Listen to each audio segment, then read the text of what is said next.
तो इस सेशन में हम पजल स्टार्ट कर रहे हैं। और पजल जो कि आपके प्रीलिम्स और मेंस सभी में आता है। पजल में कोई रटने वाला कंसेप्ट नहीं है, समझने वाला है। जितना इसका इन डेप्थ आप जाओगे उतना ही अपने आप को एक्सप्लोर करोगे। तो आपको इन डेप्थ जाना है, जितना इन डेप्थ जाओगे उतना ही एक्सप्लोर करोगे, है ना। मैंने पजल में बहुत रिसर्च किया, अभी भी करता हूँ। बहुत मैंने पढ़ा, अभी भी पढ़ता हूँ। मैंने कई सारी टेस्ट सीरीज, बुक्स, बहुत सारा बनाया। और ये बहुत ही इंटरेस्टिंग टॉपिक भी है, लेकिन इसकी कोई लिमिट नहीं है। जितना पढ़ोगे उतना कम है, कभी खत्म नहीं होता, है ना। लेकिन आपका जो टारगेट है वो है सिलेक्शन का। आपका टारगेट है पजल का होना और कम समय में होना। एक हमारा स्टेज आएगा कि जहाँ पे पजल होने लगती है, फिर आपके दिमाग में आता है पजल हो तो रही है, अब समय ज़्यादा लग रहा है। तो उस समय को भी हमें कम करना है। तो अप्रोच भी हमें सीखनी है, स्ट्रेटजी क्या है, how to like become a master of puzzle. और हम बाकी बच्चों से अपने आप को डिफ्रेंशिएट कैसे करें, बाकी से बेहतर किस तरह से करें, इन सारी बातों पे हमारा जो डिस्कशन होगा। जैसे जैसे मैं टाइप वाइज पढ़ाऊंगा वैसे ही टाइप वाइज आपको कहीं ना कहीं प्रैक्टिस करनी होगी। अगर आप टाइप वाइज चीज़ों को प्रैक्टिस करोगे तो सेंटेंस क्या होते हैं, रिपीट होते हैं। और सेंटेंस रिपीट होते हैं तो फिर आपकी अंडरस्टैंडिंग बढ़ जाती है। या अंडरस्टैंडिंग ऑफ सेंटेंस का बहुत बड़ा खेल है। एक होता है कि मैंने सेंटेंस को 3 बार पढ़ा, फिर मेरी समझ में आ रहा है कि अच्छा ये क्या कहना चाह रहा है, इट विल टेक टाइम। और एक होता है पढ़ते पढ़ते आपकी समझ में आ गया कि एग्जामिनर क्या कहना चाह रहा है, ये कंडीशन क्या कहना चाह रही है। तो पढ़ते पढ़ते समझ में कब आएगा, जब हम रीडिंग हमारी स्ट्रांग होगी। और वो रीडिंग स्ट्रांग होगी मीन तो प्रैक्टिस हमारी अच्छी होगी। अभ्यास का बहुत बड़ा पार्ट है इसमें। Understanding of languages, how to cross check, how to start, how to make a base, है ना, how to check the possibility. ये सारे सवाल हैं इसके अंदर। तो इन सारे सवालों पे जब हम टाइप वाइज तरीके से चीज़ें चलते हैं, करते हैं, पढ़ते हैं, तो मैं टाइप वाइज तरीके से पढ़ाऊंगा। जिस तरीके से पढ़ाऊंगा उस तरह से आपको अभ्यास करना है। और धीरे धीरे आप स्लो स्लो, आराम आराम से अपने आप में डिफ्रेंशिएट करने लगोगे। ऐसा नहीं है कि एक पजल 2 मिनट में 3 मिनट में हो गई। हर पजल का अपना एक टाइप होता है, जिसमें कभी कभी छोटा पजल होता है और बहुत सारी पॉसिबिलिटीज होती है। तो it depend on the possibilities, है ना। It depend on the variables, it depend on the sentences, कितने बड़ा पैराग्राफ है। तो पजल 3 मिनट में भी होती है, पजल 5 मिनट में भी होती है, पजल 15 मिनट में भी होती है, पजल 14 मिनट में भी होती है। तो डिपेंड करता है पजल का लेवल क्या है। हम प्रीलिम्स की पजल कर रहे हैं या मेंस की कर रहे हैं, हम क्लर्क की कर रहे हैं या पीओ की कर रहे हैं। तो हर पजल का अपना अपना एक रोल है। और हम बैंकिंग एग्जाम्स के पॉइंट ऑफ व्यू से बात करें तो प्रीलिम से लेकर मेंस, क्लर्क से लेकर पीओ, पजल का जो लेवल है 2-3 मिनट से स्टार्ट होता है और 15 से 18 मिनट के लेवल तक जाता है। ठीक है, ऐसा नहीं कि 20 मिनट से ज़्यादा किसी पजल में नहीं। तो उस लेवल तक चीज़ें जाती है। प्रीलिम्स में हमसे सारी पजल होनी ही चाहिए, ये मैंडेटरी है। मेंस में हम सेलेक्टेड पजल्स करते हैं क्योंकि हमारे पास उतना समय नहीं होता कि हम सारी पजल्स को कर पाए, है ना जी। लेकिन प्रीलिम्स में ऑफकोर्स हमारा फुल ट्राई रहता है कि हम सारी पजल्स को कर पाए। इवन क्लर्क में तो करना ही होता है, पीओ में हम एक आध पजल छोड़ देते हैं because of time. Time. So let's start this puzzle और जो कि एक लंबा चलने वाला है पजल। और पजल का ही एक सब भाग होगा सिटिंग अरेंजमेंट, जो हम अलग से पढ़ेंगे। अभी हम पजल का वो पार्ट पढ़ेंगे जो सिटिंग अरेंजमेंट में नहीं आता, पजल का एक सेपरेट पार्ट। और ये आपके एग्जाम्स में 10 से 15 नंबर का पजल ही पजल और 10 से 15 नंबर का सिटिंग। तो इस तरह से 20-25 नंबर का आपका ये बनता है, चाहे प्रीलिम्स हो या मेंस हो। हम अपार्ट फ्रॉम सिटिंग अरेंजमेंट पहले पजल कर रहे हैं, जिस पजल को हम टैबुलेशन भी कहते हैं। तो यहाँ पे हम जो पढ़ रहे हैं वो पढ़ रहे हैं पजल, और पजल को हम टैबुलेशन भी कहते हैं। जैसे कि आपके एग्जाम में ये 10 to 15 marks apart from sitting, apart from sitting. तो यहाँ पे जब हम पजल की बात कर रहे हैं तो इसको एक सामान्य तौर पे हम टैबुलेशन भी कहते हैं।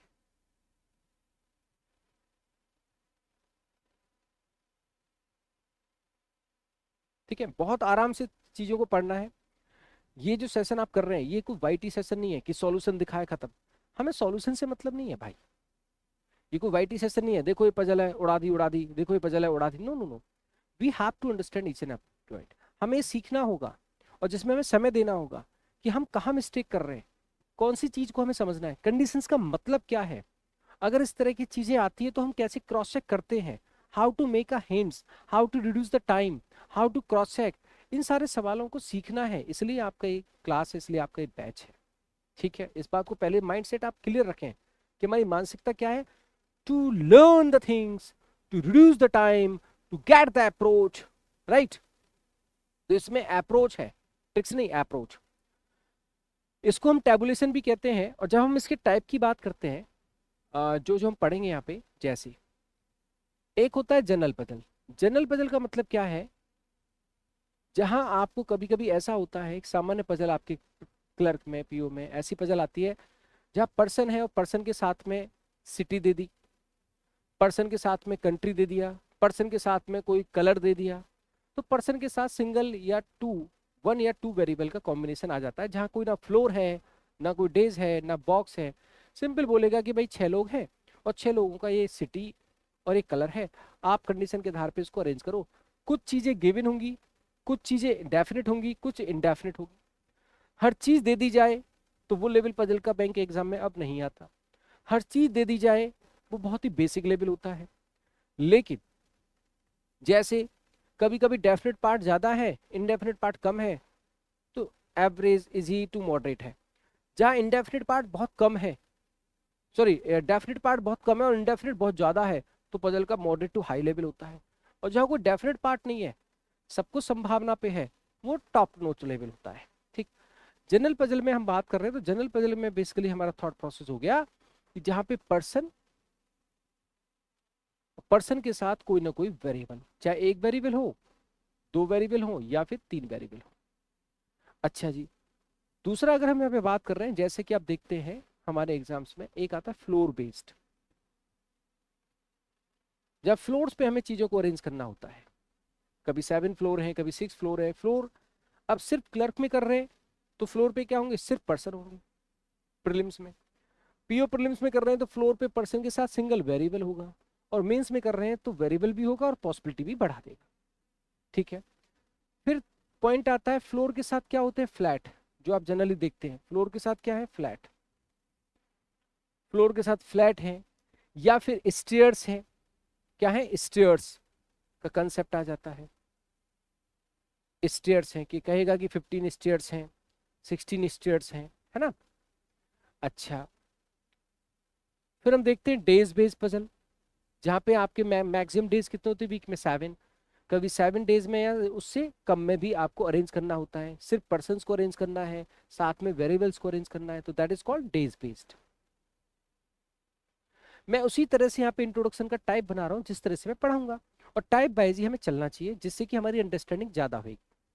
वैसे एक्चुअल में पजल का कोई टाइप नहीं होता, पजल तो पजल है। Unorganised information, unorganised information is a puzzle, we have to organise. But हमें क्या करना है, डिफ्रेंशिएट करना है, समय को कम करना है, अच्छा अप्रोच सीखना है, तो उसको सेगमेंटेशन करो, टाइप में सेगमेंटेशन करो, और as per the type, as per the situation हम उसका बेस बना के तोड़ते हैं, तो हमारी अंडरस्टैंडिंग ज्यादा अच्छी हो जाती है। दैट्स वाई हम इसको क्या करें, टाइप वाइज ब्रेक करते हैं। डेज बेस्ड हो गया, या जैसे मैंने कहा कि भाई मंथ बेस्ड हो गया। अब मंथ के साथ में क्या आ जाते हैं, डेज आ जाते हैं। इसमें डेज में क्या आ जाते हैं, हमारे टाइम स्लॉट भी आ जाता है। ठीक है। और मंथ में क्या आती है, हमारी डेट्स आ जाती हैं, क्योंकि डेज में डिफरेंट डिफरेंट टाइम स्लॉट हो सकता है, और आपके मंथ में डिफरेंट डिफरेंट डेट्स हो सकती है। ठीक है। फिर हम देखते हैं बॉक्स बेस्ड, और बॉक्स बेस्ड में भी क्या होता है, डेफिनेट नंबर ऑफ बॉक्स और इनडेफिनेट नंबर ऑफ बॉक्स। जैसे uncertain number of person in a linear में हम बात करते हैं, वैसे अनसर्टेन नंबर ऑफ बॉक्सेस का सवाल भी हमें देखने को मिलता है। एक तो पहले से पता है कितने नंबर ऑफ बॉक्स है, और एक होता है कि आपको अनसर्टेन है, हमें निकालना। अच्छा जी, ईयर बेस्ड, जो कि आप देखते हैं जहां आपको बेस ईयर भी देता है, और कभी कभी आपको ईयर्स गिवन होते हैं और कभी कभी ईयर्स गिवन नहीं होते, क्योंकि प्रीलिम्स का लेवल भी है, मेंस का भी है। तो जैसे कहेगा कि 6 ईयर्स है, इसमें अरेंज करो, अलग अलग ईयर्स में जन्म हुआ, 2015 का बेस ईयर है, 2025 का बेस ईयर है।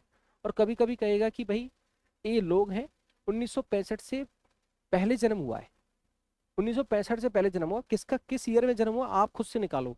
तो वो क्या हो गया, यहाँ थोड़ा सा एडवांस हो गया। ठीक है। एक होते कैटेगराइज्ड, कैटेगराइज पजल क्या है, जैसे आप देखोगे क्लासिफाइड भी कहते हैं इसको, कैटेगराइज और वी कैन से क्लासिफाइड।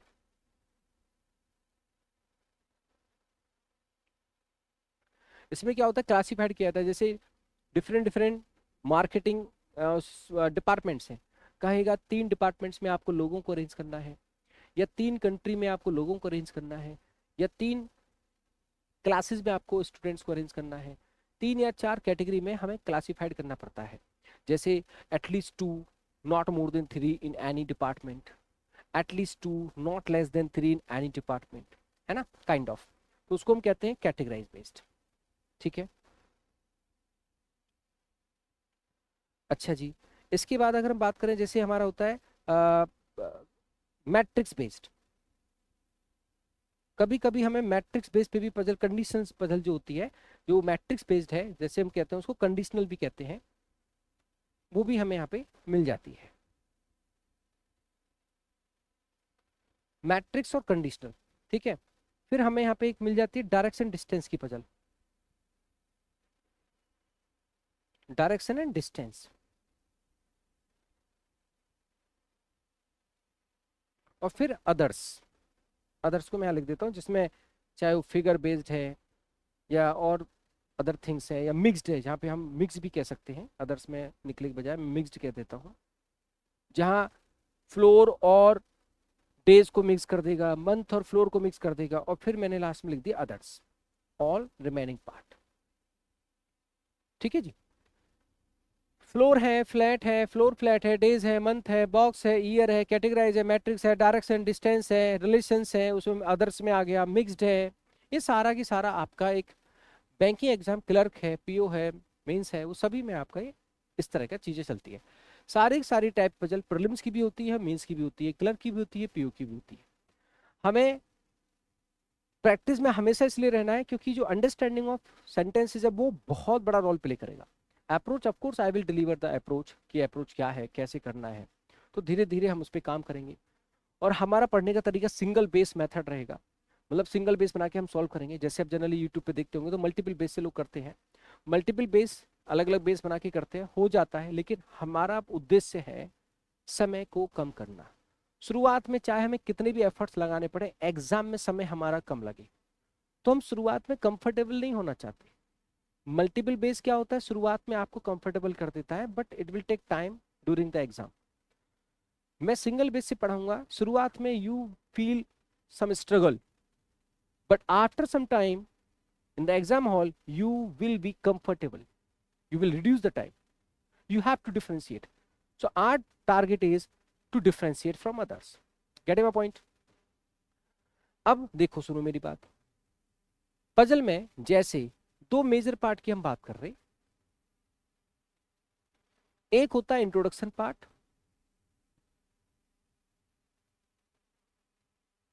ठीक है, जहां पे इंट्रोडक्शन दिया जाता है। इंट्रोडक्शन में आपको कौन कौन से वेरिएबल है, किस तरह की पजल है, यहाँ पे समझ में आता है। इंट्रोडक्शन में हमें समझ में आता है कौन कौन से वेरिएबल को अरेंज करना है, फ्लोर्स पे, डेज पे, जनरल पजल है, बॉक्स की पजल है, ईयर की पजल है, एंड ऑल, ये आपको समझ में आता है।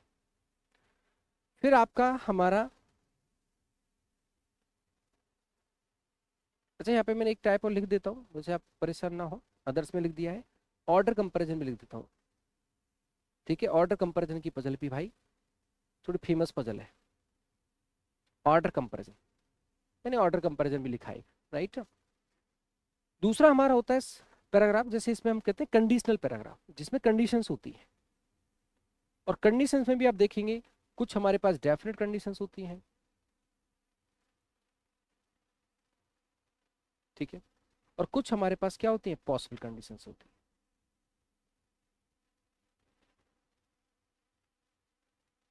डेफिनेट कंडीशन हमारे पास कम होती है, पॉसिबल कंडीशन ज्यादा होती है, ठीक है। तो डेफिनेट और पॉसिबल कंडीशन के कॉम्बिनेशन में हमारा इस तरह से पार्ट चलता है। अच्छा, हमारा जो अप्रोच है, आर के आर अप्रोच, जो आप बात कर रहे हैं, राधिक रीजनिंग अप्रोच, तो हम किसी भी पजल को 2 भागों में ब्रेक करके उसको तोड़ेंगे। पहला भाग कहलाएगा पार्ट ए, मैं समझाऊंगा पार्ट ए क्या है हमारा, जिसका रोल किसी भी पजल को सॉल्व करने का 70 से 80% होएगा, जिसपे हमें बहुत ज्यादा वर्क करना है। अगर ये स्ट्रांग हो गया तो फिर पार्ट भी हमारा आसान हो जाता है, जहां पे पॉसिबिलिटी चेक करते हैं। 2 हिस्से में तोड़ के चलेंगे, part A and part B, है ना। अभी धीरे धीरे अप्रोच को सीखेंगे, टाइप वाइज में हर चीज को, हर टाइप को बेसिक से एडवांस लेके चलूंगा। ठीक है, ठीक है। तो क्लासिफाइड कैटेगराइज सारी पजल्स को हम, जो भी पजल है हमारी, बेसिक से, हर टाइप को, बेसिक से एडवांस, बेसिक से एडवांस, प्रीलिम से मेंस, प्रीलिम से मेंस, प्रीलिम से मेंस, एवरी टाइप। ऐसा नहीं कि पहले मैं सारा प्रीलिम पढ़ा दूं फिर मेंस, नहीं, एवरी टाइप हमें कंफर्टेबल होना है। इन डेप्थ जैसे हम पढ़ते हैं अपने चैप्टर्स, जो भी बाकी चैप्टर्स पढ़ते हैं, तो मेरा एक तरीका है कि बेसिक से एडवांस तक जाओ, तो बेसिक्स को इंक्लूड करते हुए पूरा एडवांस कवर करना है। ठीक है, तो ऐसे ही हम अपनी पजल्स में भी चलेंगे टाइप वाइज, अपने सब चैप्टर के रूप में ऐसे चलेंगे। ठीक है, सो अगर हम इसमें अप्रोच की बात करते हैं, जैसे ए जनरल अप्रोच,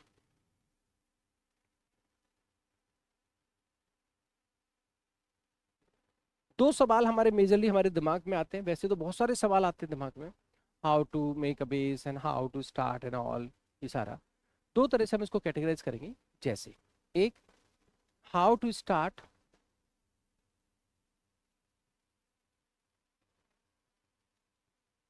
और दूसरा हाउ टू क्रॉस चेक। ये मेजर पॉइंट है।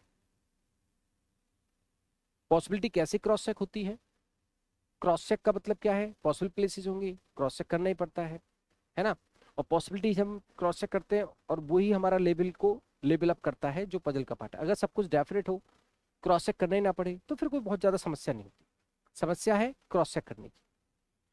हाउ टू स्टार्ट, तो मैंने कहा कि जो हमारी अप्रोच है, हम सिंगल बेस मेथड से करेंगे। क्या करेंगे, सिंगल बेस मेथड से, मल्टीपल बेस से हम नहीं करेंगे।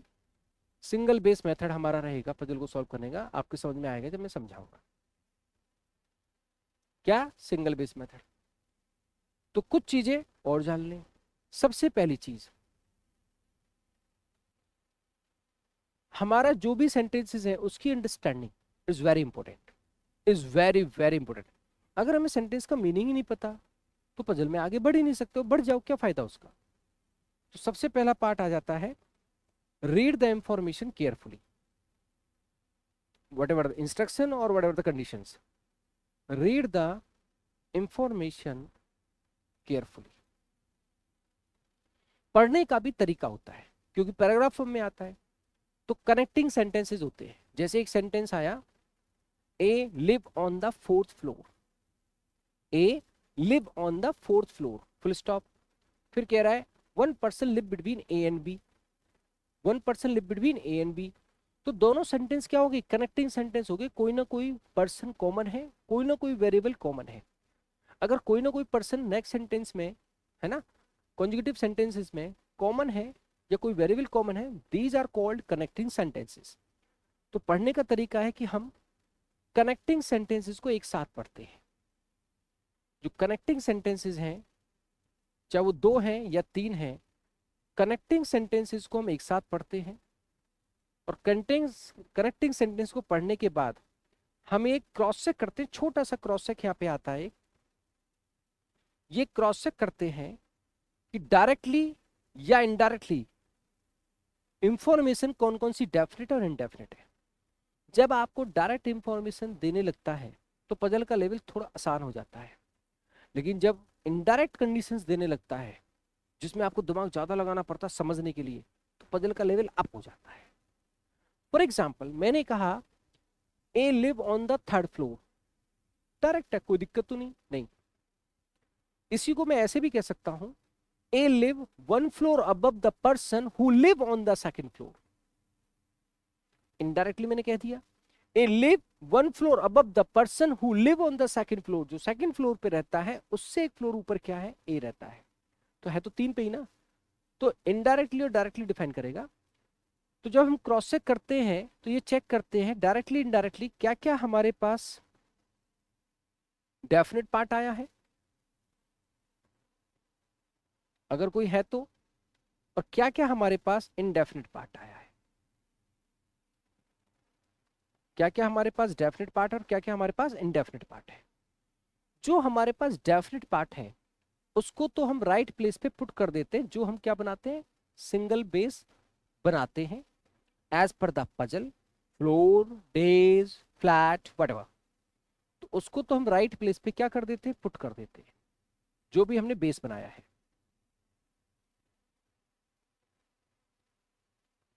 ठीक है।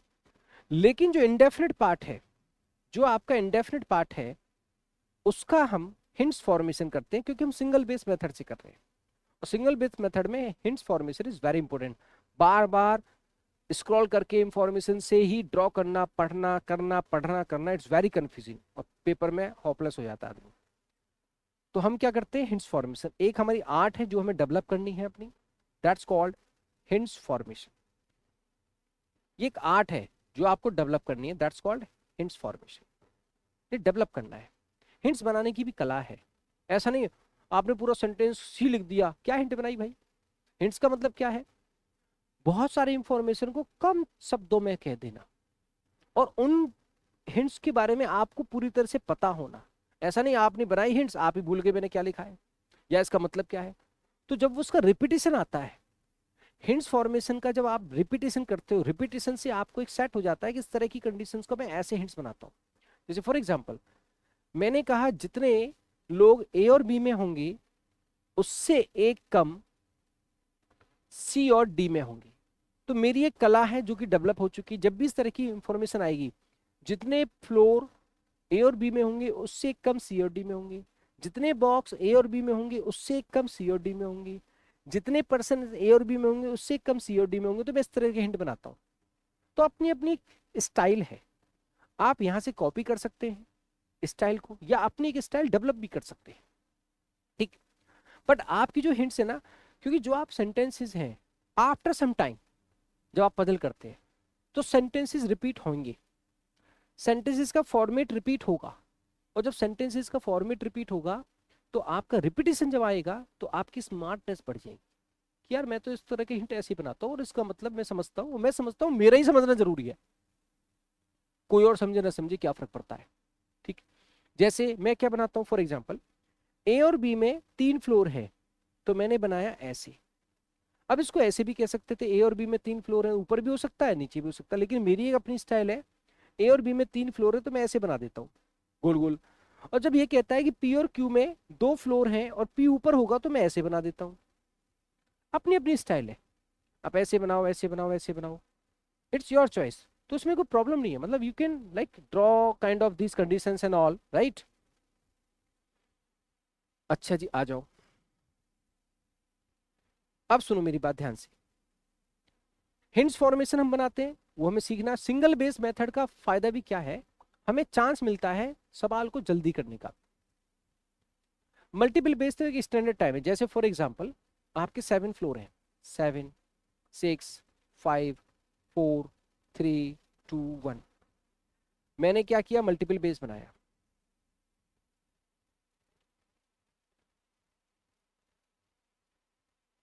तो जैसे उसने कहा ए इवन नंबर पे है तो ए यहाँ हो सकता है, ए यहाँ हो सकता है और ए यहाँ हो सकता है। अब मैं चेक करता जा रहा हूँ तो आफ्टर सम टाइम क्या होगा, आफ्टर सम टाइम यहाँ पे कैंसिलेशन हो गया, फिर चेक कर रहा हूँ फिर यहाँ पे कैंसिलेशन हो गया और ये वाला फाइनल हो गया। That is called multiple base. It will take time, पूरा करना ही है, सब कुछ लेके चलना ही है। और जब मल्टीपल बेस करते हैं तो हिंट्स की जरूरत नहीं है क्योंकि you are mentioning all the things, आप सारी चीजें मेंशन कर ही रहे हो। बट जब हम सिंगल बेस लेते हैं तो मेरी बात सुनना ध्यान से। जैसे मैंने एक ही बेस लिया, 7 6 5 4 3 2 1।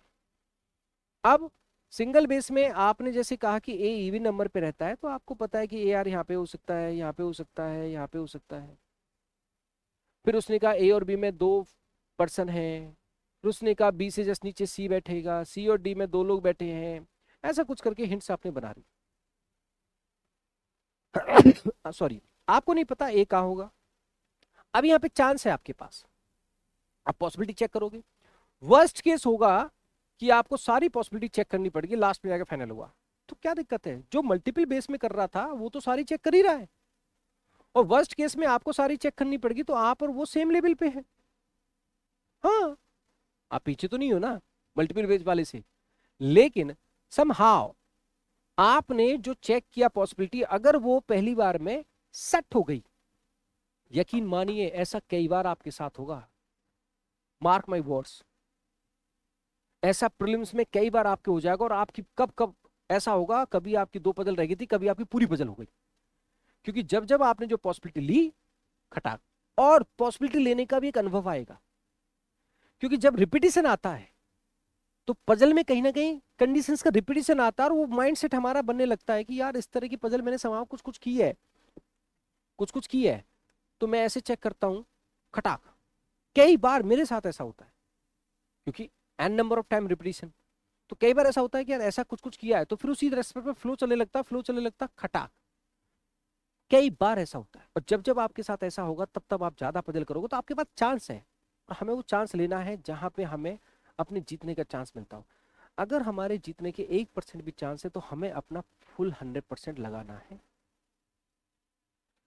सो I am not against like of multiple base, but I am favour of single base. Single base में हमेशा से पढ़ाता आ रहा, मेरे को 12 साल हो, और मेरे जितने स्टूडेंट्स हैं, बहुत सारे स्टूडेंट सेलेक्ट हुए, हजारों में सेलेक्ट हुए, उनका यही कहना था सर शुरुआत में दिक्कत हुई सिंगल बेस में, शुरुआत में एफर्ट्स लगे, but sir after some time मजा आ गया डिफ्रेंशिएट करके।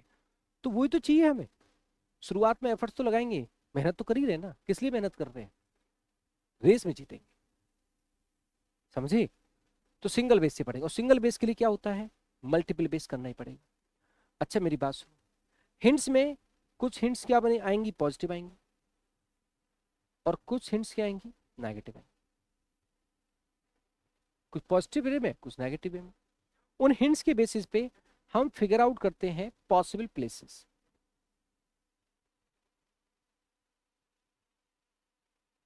पॉसिबल प्लेसेस क्या होता है, संभावित जगह, जो चीज कंफर्म नहीं है, आप ये फिगर आउट करते हो कहां कहां हो सकता है, यहाँ नहीं है तो ये कहाँ कहाँ हो सकता है, कहाँ कहाँ हो सकता है, कहाँ कहाँ हो सकता है, ये कई बार आपके साथ पजल में चलेगा, कहाँ कहाँ हो सकता है, कहाँ कहाँ हो सकता है, that is called possible places.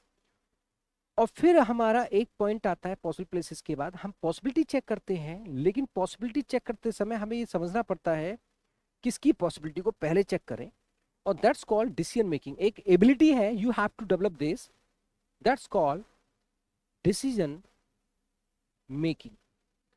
Decision making एक क्या है, एबिलिटी है जो आपको डेवलप करनी है। Decision making is not a copy paste point. मैं पजल बनाना जानता हूं तो जरूर नहीं है कि मेरा बच्चा या मेरे आसपास या कोई भी एकदम से पजल बना लेगा। एबिलिटी है जो डेवलप करनी है। कभी भी इंटेलिजेंस की कॉपी नहीं होती, डेवलप होती है। डिसीजन मेकिंग एबिलिटी कॉपी नहीं होती, डेवलप होती है। Gate my point? तो ये एबिलिटी हमें जो डेवलप करनी है, ठीक है। फिर हम पॉसिबिलिटी चेक करते हैं। तो अब मेजरली आप देखो, read the information, hints formation and figure out the possible places. ये हमारा जो कंप्लीट, ये जो कंप्लीट है ना, यहां से लेकर यहां तक, हिंट्स फॉर्मेशन तक, मतलब बेसिकली हिंट्स फॉर्मेशन, अगेन से हिंट्स फॉर्मेशन या पॉसिबल प्लेसेस, ये हमारा कहलाता है part A. This is called part A, ये कहलाता है पार्ट ए। यहां से लेकर यहां तक ये क्या है, पार्ट ए, जो मेजर पार्ट है। मतलब आपको क्रॉस चेक किया हिंट फॉर्मेशन, और आपने प्लस माइनस मतलब पॉजिटिव नेगेटिव पॉसिबल प्लेसेस आपको पता है ये क्या है क्या नहीं है। और फिर उसके बाद आता है पार्ट बी, और पार्ट बी का मतलब है जब आप चेक कर रहे हैं कि किसकी पॉसिबिलिटी मुझे चेक करनी है, किसकी पॉसिबिलिटी चेक करनी है, डिसीजन मेकिंग वाला पार्ट। और आप इसमें छोटा सा पॉइंट जान लो जो मैं बार बार बोलूंगा, हम डिसीजन मेकिंग में उसकी पॉसिबिलिटी चेक करते हैं जिसके लीस्ट पॉसिबल प्लेसेस होते हैं। लीस्ट पॉसिबल प्लेसेस, ये एक, ये मान लो कि बहुत बड़ा हथियार है, this is the like heart of the approach. Least possible places की रेस्पेक्ट में, और साथ में क्या हो रिलेटेड, उसके साथ क्या हो इंफॉर्मेशन, उसकी पॉसिबिलिटी को हम सबसे पहले चेक करते हैं। और मैं बार बार ये शब्द बोलूंगा हर पजल में, लीस्ट पॉसिबल प्लेसेस। तो लीस्ट पॉसिबल प्लेसेस का मतलब क्या होता है, जिसकी कम से कम संभावना है। जो चीज डेफिनेट हो गई तो ठीक है, लेकिन जो चीज डेफिनेट नहीं है उसकी संभावना 2 होगी या 2 से ज्यादा होगी। अगर कोई चीज डेफिनेट नहीं है तो पॉसिबिलिटी 2 होगी या 2 से ज्यादा होगी। तो जिसकी पॉसिबिलिटी कम से कम है तो उसको हम क्या कहेंगे, जिसकी पॉसिबिलिटी कम से कम है, 2 और मोर देन 2, 2 और मोर देन 2। टू और मोर देन टू जिसकी पॉसिबिलिटीज होती है उसको कहते हैं लीस्ट पॉसिबल, साथ में रिलेटेड इंफॉर्मेशन। तो ये एक थॉट प्रोसेस है, पजल करते करते हमारा एक थॉट प्रोसेस है जो चलता रहता है, फ्लो में चलता है, और हम बर्डन नहीं लेते। जब जब हमने बर्डन ले लिया, जब तक हमारा दिमाग भारी हो गया, हल्का पजल भी नहीं होगा। और जब जब दिमाग हमारा हल्का रहता है, अप्रोच स्ट्रांग होती है, तो भारी से भारी पजल भी उड़ जाती है। तो आज ही मैं जैसे ऑफलाइन क्लास में पढ़ाते समय ये मैं एक बच्चों को समझा रहा था और मैं कनेक्ट कर गया एकदम, कभी भी कनेक्ट मेरा हो जाता है। तो मैंने ये कहा कि बच्चों क्यों परेशान हो, आप दिमाग को हल्का रखिए, है ना, बिल्कुल पॉजिटिव, दिमाग को हल्का रखिए, ना ज्यादा फ्यूचर सोचिए ना ज्यादा पास्ट, नो। हल्का रखोगे तो भारी भारी सवालों को तोड़ दोगे, और दिमाग को भारी रखोगे ना तो हल्का सवाल भी नहीं होगा। और ये पजल में तो बहुत ज्यादा महत्वपूर्ण है। ये आज का मेरा एक अ, सरस्वती माँ के आशीर्वाद से कभी कभी ऐसी लाइन निकलती है, तो आज ये लाइन निकली जो बहुत सही है, और मैं इसको नोट डाउन कर लेता हूँ, मैं लिखता हूँ कभी कभी डायरी। तो दिमाग और अपने आप को हल्का रखेंगे तो भारी से भारी काम करेंगे, और दिमाग और अपने आप को भारी रखेंगे तो हल्का काम भी नहीं हो पाए। जी, now let's move on the general puzzle. पहले हम जनरल पजल को थोड़ा सा जानेंगे। जनरल पजल में जैसे मैं बता रहा था, कुछ कुछ पजल हम जरूर करेंगे आज, जिससे कि आपको थोड़ा सा समझ में आए। जनरल पजल जो होती है, जिसमें हम बात कर रहे थे, you will have some persons, right. Person के साथ कोई ना कोई क्या हो सकता है, वेरिएबल हो सकता है। तो उसमें हम जो बेस बनाते हैं जनरल पजल में, जनरली पर्सन के साथ कोई ना कोई वेरिएबल है, तो हम पर्सन्स को बेस बना लेते हैं समहाउ। जो बेस बना लेते हैं, किसको बना लेते हैं, पर्सन्स को बेस बना लेते हैं। जैसे फॉर एग्जाम्पल उसने कहा 6 पर्सन है, तो मैंने क्या किया, A B C D E F, और कहा 6 पर्सन के साथ में सिटी और कलर रिलेट करना है। तो ये क्या है, राइट साइड है। प्रेजेंटेशन बहुत क्लियर होना चाहिए। और ये क्या है दोस्त, लेफ्ट साइड है। राइट साइड में हम पॉजिटिव इंफॉर्मेशन ड्रॉ करते हैं, जिसके बेसिस पे क्वेश्चन के आंसर सॉल्व करते हैं। लेफ्ट साइड में पॉसिबल कंडीशन और नेगेटिव का हिंट्स बनाते हैं, जिससे हमारा पॉजिटिव ड्रॉ होता है। तो जैसे यहाँ पे क्या है, हर पर्सन का सिटी सपोज करो, एक वेरिएबल निकालना है, और क्या है, कलर, जिसके बेसिस पे हमारे आंसर आएंगे। तो हमने क्या बना दिया, बेस बना दिया क्लैरिटी के साथ।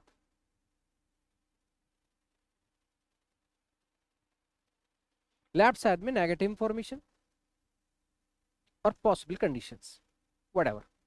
जैसे फॉर एग्जांपल मैंने सेंटेंस पढ़ना स्टार्ट किया और उसने कहा सी मथुरा से है, एमटीआर लिख दिया। या ई का कलर ब्लू है, ओके। फिर बोला एफ का कलर व्हाइट नहीं है, अच्छा जी, तो यहाँ पे कैंसिल कर दिया। या बी का कलर ब्लैक नहीं है, ओके जी, तो यहाँ पे कैंसिल कर दिया। या उसने कहा जो जयपुर जाएगा, जो जयपुर से रिलेट करता है, उसका कलर पिंक है, तो हमने हिंट बना दी जो भी होएगा। फिर उसने कहा जिसका रेड कलर होएगा उसका जो जिसका रेड कलर है वो दिल्ली नहीं जाता है ना। ये हिंट आपकी बन रही है, पॉजिटिव में नेगेटिव में ये से प्रेजेंटेशन आ रहा है। तो ऐसे करते करते हमारा पार्ट ए खत्म हो जाता लास्ट सेंटेंस में। एग्जामिनर बहुत बार ऐसा करता है कि सबसे लास्ट सेंटेंस में कोई ना कोई क्लू देगा, और जिसकी वजह से पजल हमारी समहाउ आगे बढ़ जाती है। अगर हम लास्ट सेंटेंस में नहीं पहुंचे, बीच में ही हम बौखला जाते हैं, पॉसिबिलिटी चेक करने लगते हैं, तो वो हमारा इम्पेशेंट को शो करता है, जिससे प्रॉब्लम आती है। पहले पार्ट ए खत्म करो, शुरू करो पढ़ना, रीडिंग सेंटेंसेस, हिंट्स, है ना, definite indefinite cross check hints, और फिर लास्ट सेंटेंस तक जाओ। आपको कुछ ना कुछ चीजें मिलेंगी हिंट्स के रूप में, डेफिनेट के रूप में, इनडेफिनेट के रूप में। उसके बाद अपना दिमाग लगाओ पॉसिबिलिटी चेक करने में। इस पार्ट को पहले क्रॉस चेक करते चलो, ये पता करते चलो कौन सी चीज डायरेक्टली इनडायरेक्टली डेफिनेट है, कौन सी चीज अगर इनडेफिनेट हो तो उसका हिंट बनाओ, अगर डेफिनेट है तो रख दो। तो यहाँ छोटा सा हम क्रॉस चेक करते चलते हैं, और फाइनल क्रॉस चेक करते हैं यहाँ पे लास्ट में जाके। एक सवाल तो बनता है, एक सवाल बनता है छोटा सा, सबसे बेसिक सवाल। धीरे धीरे लेवल अप करेंगे, पहले जानेंगे, पजल के साथ कंफर्टेबल होंगे। आप में से बहुत सारे बच्चे ऐसे होंगे जो हो सकता है यार पहली बार ही पजल पढ़ रहे हैं, डरा दिया लोगों ने। अरे नहीं नहीं, डरना काहे को है, जो भी सेलेक्ट हुए हैं ऐसा नहीं है कि उनको पजल पहले से आता था? ना ना ना, हमें तो अपना काम निकालना है, सिलेक्शन लेना है। कितने पर्सन है? 7% है। 7%, और they all belong to different cities. ठीक है, तो पर्सन का बेस बनाओ, साथ में सिटी को रिलेट करना है। पर्सन का बेस बनाएंगे, साथ में सिटी को रिलेट करेंगे, तो पहले first of all you must try.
पहली पजल है, तो मैं थोड़ा सा इसमें एक्सप्लेन करता हूँ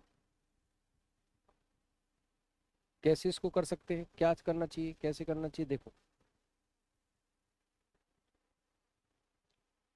हमारे पास 7% है। पहले तो हमने हमने देख लिया कि भाई ये जनरल पजल है, पर्सन के साथ सिटी है, तो हमने क्या किया, ए,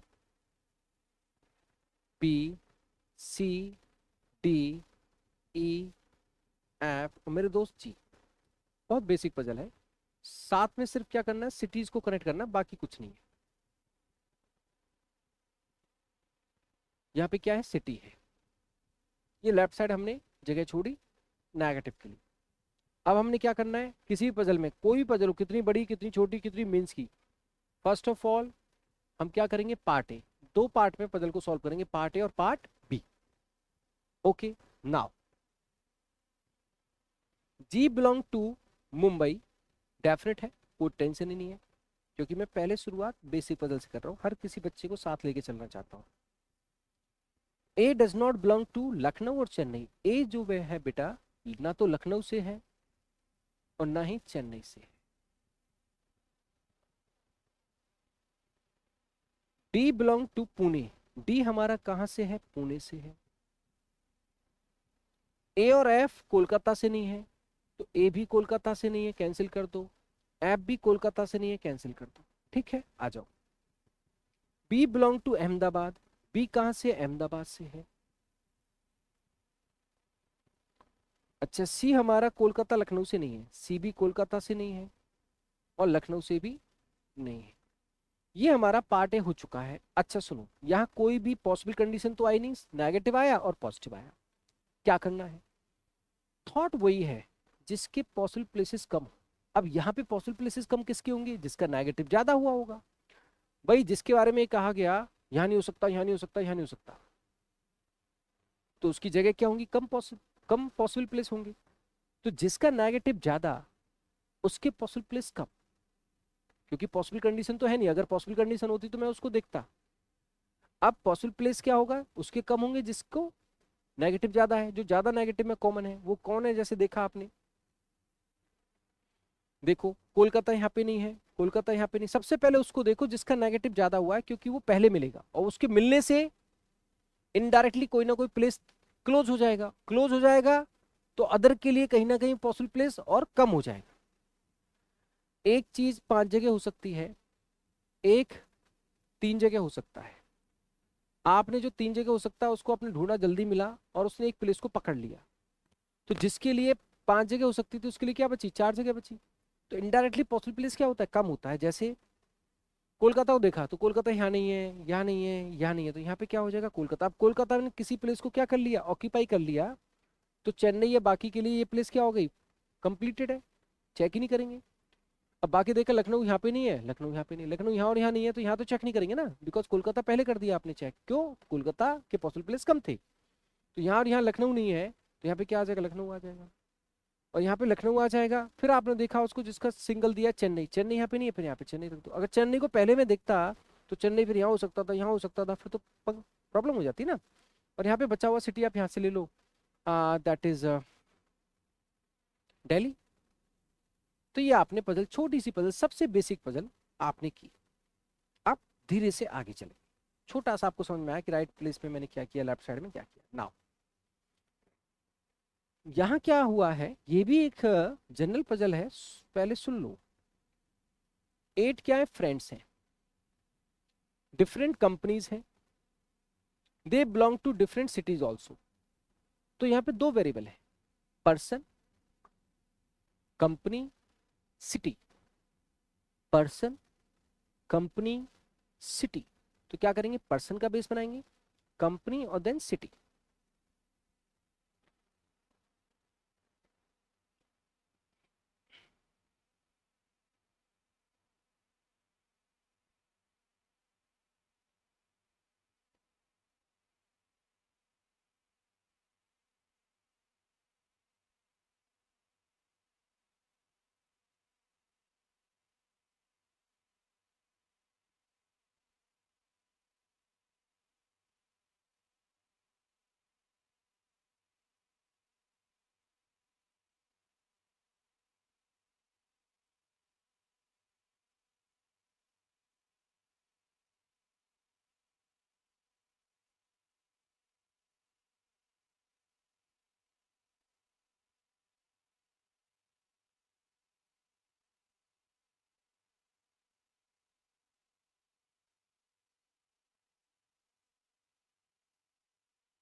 ट्राई करना है एटलीस्ट सबको।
जैसे कैसे करेंगे इसको, ध्यान देते हैं। सबसे पहले हमने पर्सन्स का बेस बनाया, 8% है P Q R S T U V and W. Person के साथ में कंपनी और city.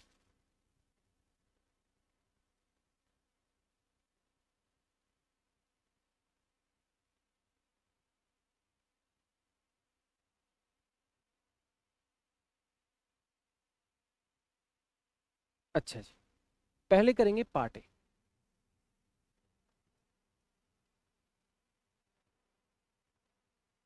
Now the one who belong to Kanpur does not work in Sony and Puma. हमें तो नहीं पता, कोई बात नहीं। कानपुर जो जाता है वो सोनी और पूमा में काम नहीं करता।